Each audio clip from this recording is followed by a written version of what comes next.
right, let's get this party started. We'll go to Commodore.net, go to Menu, and select Downloads. Now you're going to see on the Downloads page that it says back in March this thing came out. That must have been when it was released internally, 1.1.0. Well, yeah, I know the last one was 3.14, so how is this an upgrade? We'll talk about that more in a minute when we get to the README, which isn't on the page, which is kind of weird. Let's go ahead and download it, though. And yeah, we'll just make sure it's .zip. We don't want to rename it or anything. Perfect. It's a little tiny thing.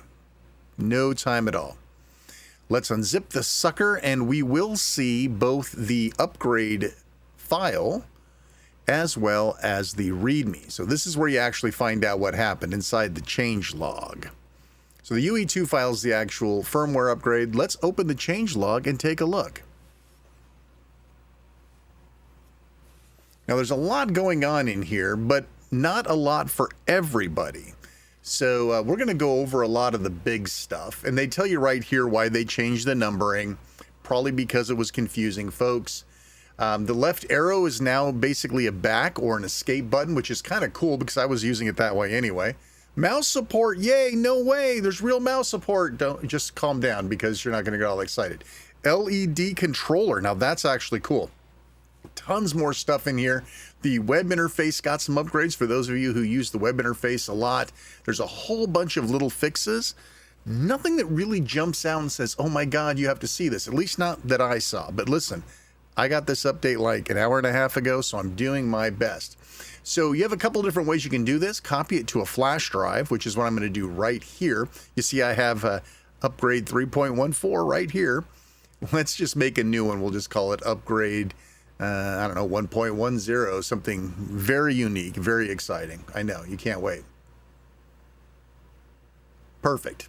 And I'll just copy it over to the flash drive and we can install it from there. Or if you're one of those really smarty pants C64U users and you have FTP set up on your Commodore 64U, I've got a little shortcut over here off screen, and you can see here I'm at FTP, my IP address. I can then actually go into my utilities here, and I can make a new folder and drop in the file over there if I want. So there's a couple different ways you can get the file over there. Whatever you like, it is up to you. Maybe I'll keep this looking nice and clean.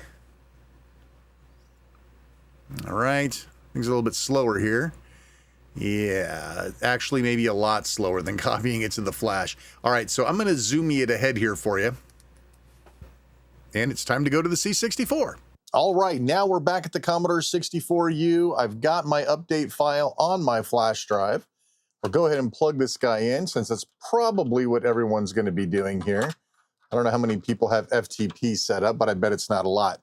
Okay, next up, go ahead and hit Commodore Restore, browse to wherever it is. This is my Lexar flash. There's my 1.1.0 update. And there she is, UE2. Now, I'm still on 3.14, so this should be, you're going to do it with me for the first time. Let's see what we got. Run the update.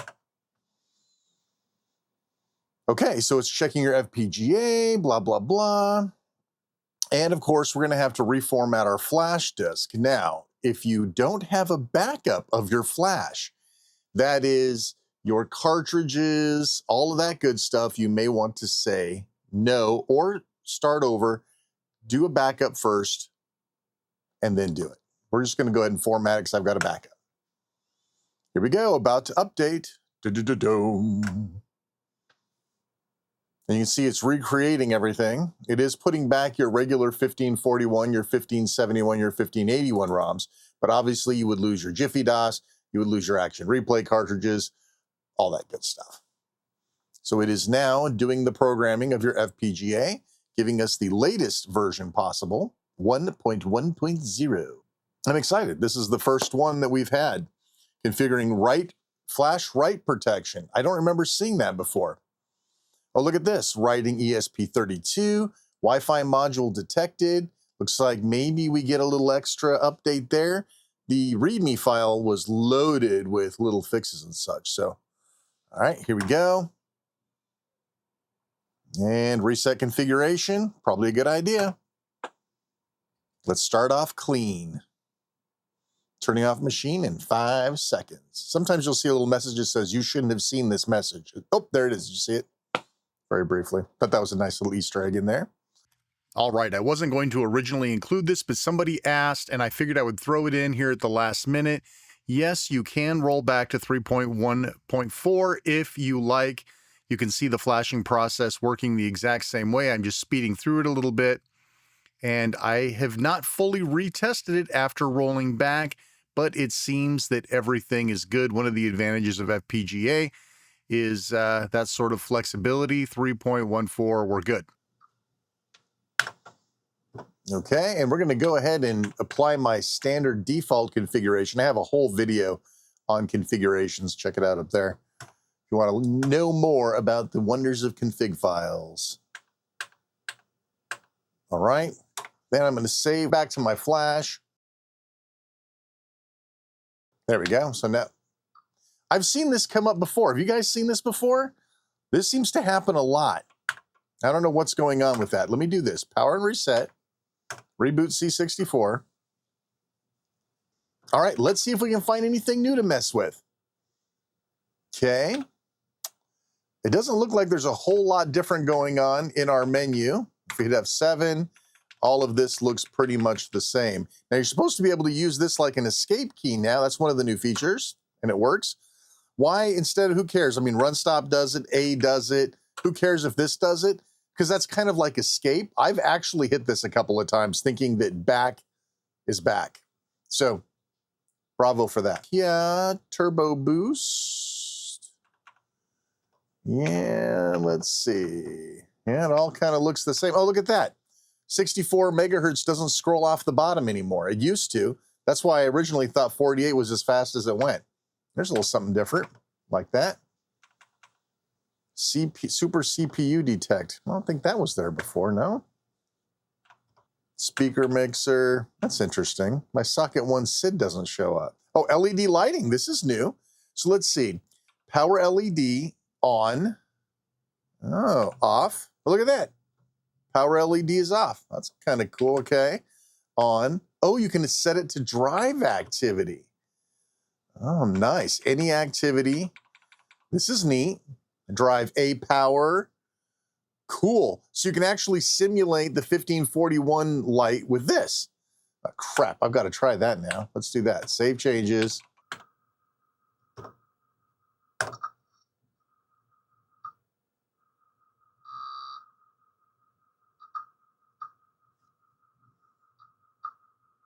There we go. Loading Maverick.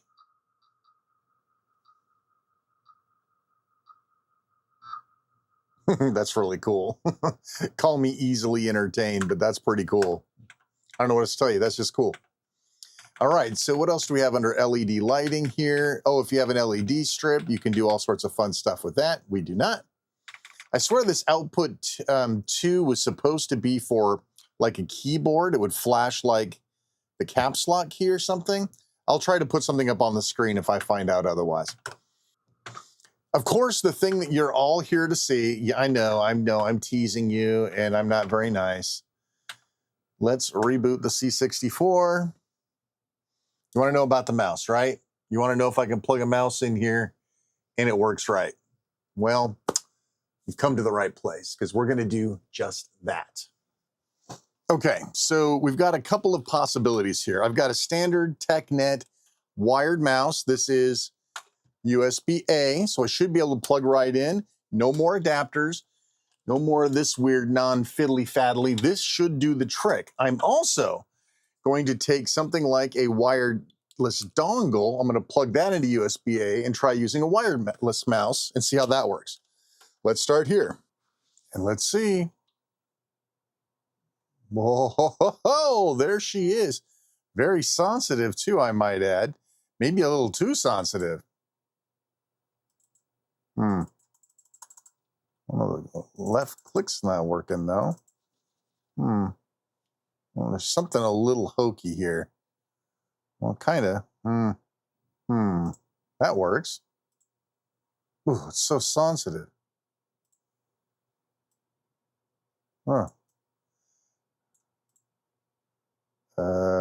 let's see. It's interesting that I can't click on here though, huh? It works, but it's twitchy. You go too fast, it starts wigging out. And I can't seem to click on here. Strange, but I can click here.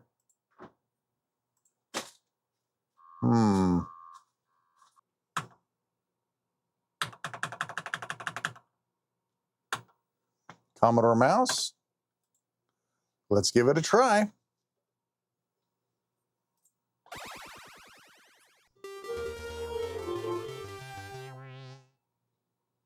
Whoa, it kind of works. Very sensitive. I wonder if this has a DPI selector on it. You got to be real careful with it.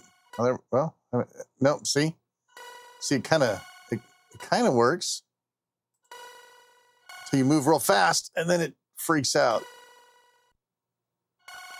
So it's nice and slow. You're good. Don't try to move too fast. I guess that's an improvement over the other one, right? Oh, that was quick. Yeah, I don't know. Not super reliable here.